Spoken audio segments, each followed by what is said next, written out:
you, Chair. How much time have we got? Very little. I'll give you 10 minutes max. Max, because I want to finish this meeting at 10 to 6. Well, I mean, I want to contribute. Well, yes, and I'm allowing you to contribute, so you're on the clock right now.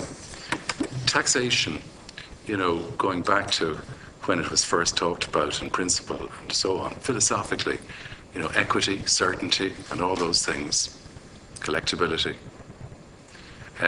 I think we've moved into the realm, as happened in the stock exchanges, and I'm asking the question, do you agree, that in the stock exchange example, as is very well elucidated by Michael Lewis in Flash Boys, his recent book, there was a great danger and fear amongst the investment banks that with the fragmentation of markets, that the risks were becoming uncontrollable and unknown. And that's why the IEX has been created.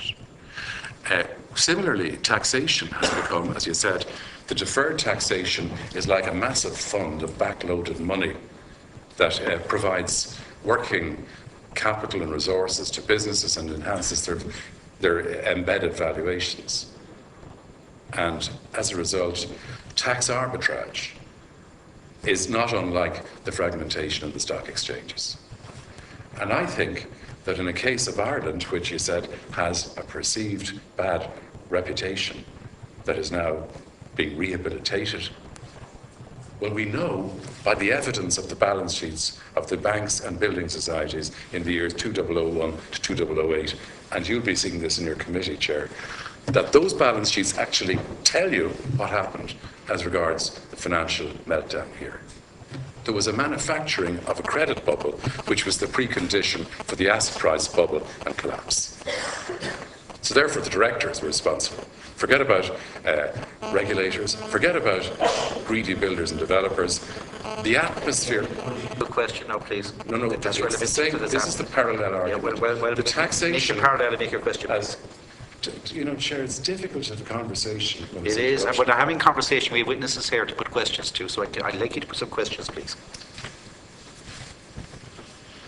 Deputy Lloyd Barrett asked the question about why it is that there's a 6.8% effective rate of taxation on 70 billion of corporate profits, mainly MNC FDI profits in this country.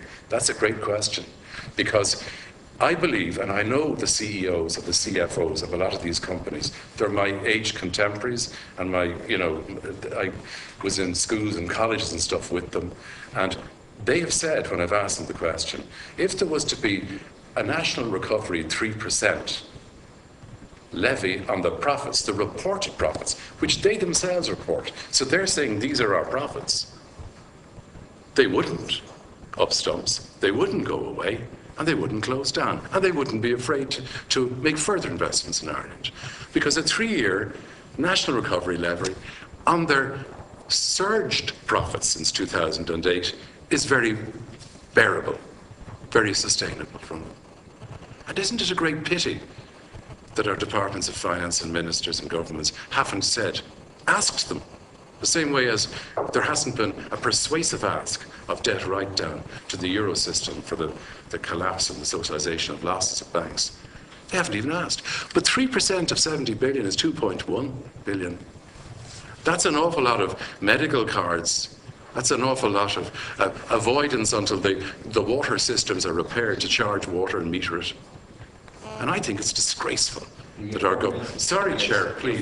You gave me 10 minutes. Is your question, should the baseline corporation tax be increased by 3%? What is the answer from a fiscal and taxation point of view, bearing in mind the philosophical equity, certainty and collectability, to those questions that are very fairly put and would show leadership in the country in order that the other heavy lifting amongst the hard-pressed middle and lower middle and homeless people in this country could bear. We're in it together. What is the fiscal response to that? I don't think there's any.